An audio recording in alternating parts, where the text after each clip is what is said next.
Hello viewers, welcome back to my YouTube channel. I am Navneeta और आज हम discuss करने वाले हैं एक बहुत ही इंटरेस्टिंग और suspenseful story, the midnight visitor by Robert Arthur.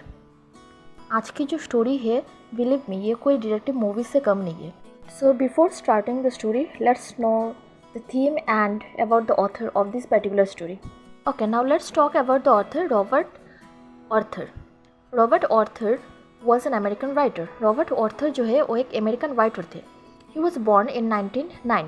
उनका बर्थ हुआ था 1909 को। He is best known for writing mystery and detective stories. वो ज़्यादातर मिस्ट्री और डिटेक्टिव स्टोरीज लिखते थे।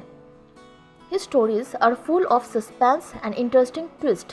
उनका स्टोरी में सस्पेंस रहता था और इंटरेस्टिंग ट्विस्ट रहता था।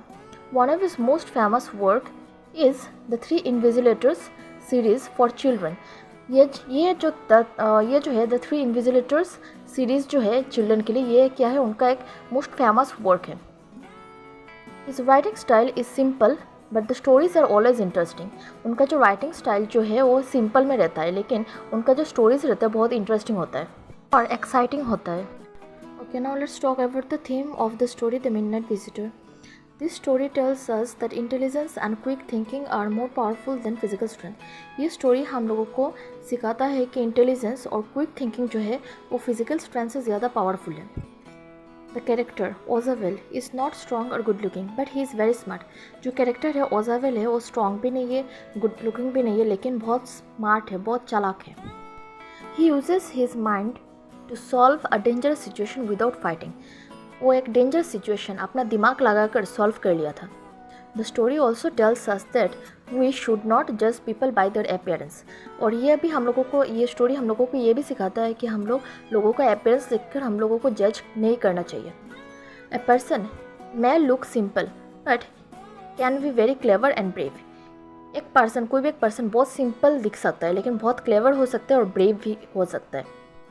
तो स्टोरी स्टार्ट होता है एक होटल रूम में जहाँ हम मिलते हैं ओजावेल से।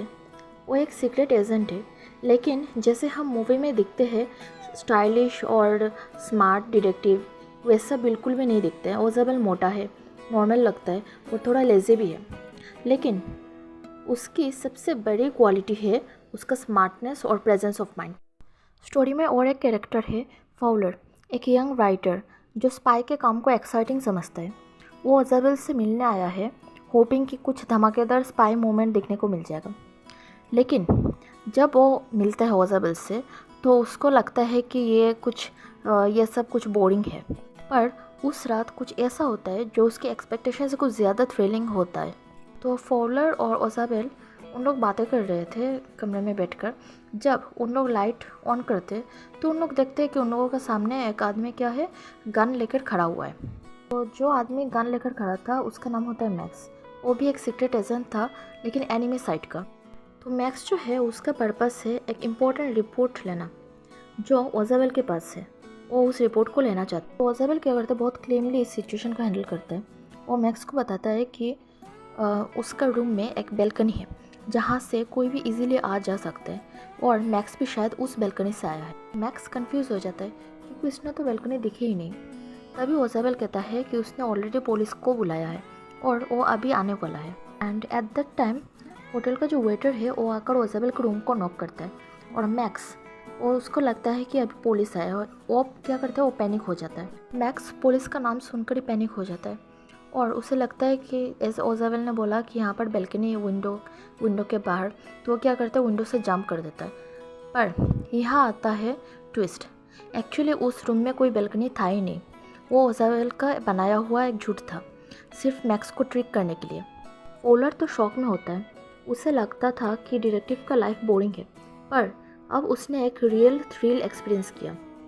उसे समझ आता है कि ओजावेल जैसा दिखने में ऑर्डिनरी हो, लेकिन उसका जो दिमाग है वो एक्स्ट्रा ऑर्डिनरी है। इस स्टोरी का मेन मैसेज है कि स्मार्टनेस और प्रेजेंस ऑफ माइंड किसी भी सिचुएशन में काम आ सकता है। कभी कभी फिजिकल स्ट्रेंथ से ज़्यादा ज़रूरी होता है दिमाग का चालाक होना। ओजावेल बिना किसी वायलेंस के सिचुएशन को कंट्रोल करता है और यही बनाता है उससे एक रियल हीरो। तो ये थी summary of the midnight visitor. अगर आपको ये स्टोरी एक्सप्लेनेशन पसंद आई हो तो लाइक, शेयर और सब्सक्राइब ज़रूर करिए। कमेंट में बताना कि किस पार्ट ने आपको सबसे ज़्यादा सरप्राइज़ किया। मिलते हैं नेक्स्ट वीडियो में एक और इंटरेस्टिंग स्टोरी के साथ। Till then stay curious and keep learning. Bye and thanks for watching.